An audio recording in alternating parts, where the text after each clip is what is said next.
তোমার বললে কি আমার ঘুম আসতেছে না, এবার বুঝছো? আমার বলে পাঠাও আমার কাছে। কি কইতেছ তুমি এসব? মা এখানে, ভাবিরা এখানে, তুমি তাদের সামনে এমন কথা কইতেছ? তোমার কি লজ্জা শরম কইতে কিচ্ছু নাই?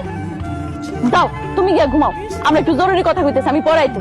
তুমি কি আসবা নাকি আমি তোমাকে কোলে করে ওখান থেকে নিয়ে আসবো? তুমি কি আমার মান ইজ্জত সব খাইবা নাকি? হ্যাঁ, তুমি ঘরে যাও, আমি আইতেছি, যাও। বুঝছি তুমি আসবে না, তোমার সবার সামনে আমার কোলে করে নিয়ে আসা লাগবে। আরে খারাপ কি করতেছো? পাগল হয়ে গেছো নাকি? দেখছেন আম্মা, দেখছেন আপনার পোলার যন্ত্রণা, আমি পাগল হয়ে যেতেছি আম্মা। আপনি তো মনে করেন আমি আপনার পোলারে সব শিখাই দেই, আপনার পোলা শুধু আমার কথা শুনে।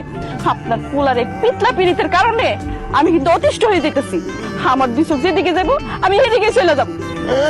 দুইদিকে দুই চোখ যায়, চলে যাইবা, চলে যাইতে দিলেই তো।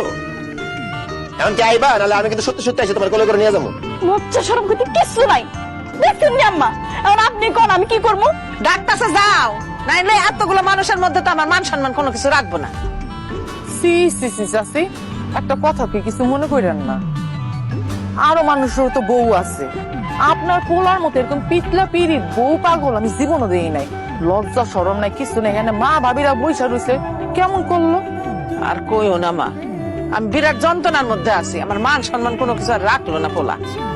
আল্লাহ রে আল্লাহ, আমার বোর্ডের এতক্ষণ পর কাছে পাইছি। চলো।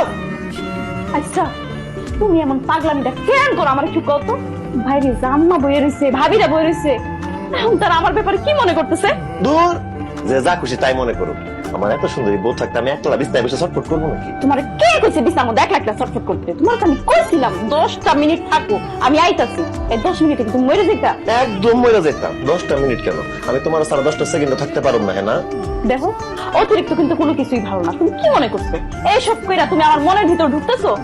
জি না, এইসবের কারণে তুমি আমার মন থেকে উঠা যাইতেছো। মন থেকে উঠে গেলে সমস্যা নাই, আমি আবার ভালোবাসা দিয়ে তোমার মনের মধ্যে ঢুকে যাবো। চলো হ্যাঁ না, আমরা দুজন মিলে বসে সারা রাত গল্প করি। সারা রাত গল্প করবো মানে? সকালবেলা তোমার দোকানে যাইতেইব না? আরে আমার যে দোকান আছে আমি ভুলাই গেছিলাম, আবার সকালবেলা তোমার সারা একলা দোকানে গিয়ে পয়সা থাকতে হবে। দূর, ভাল লাগে না।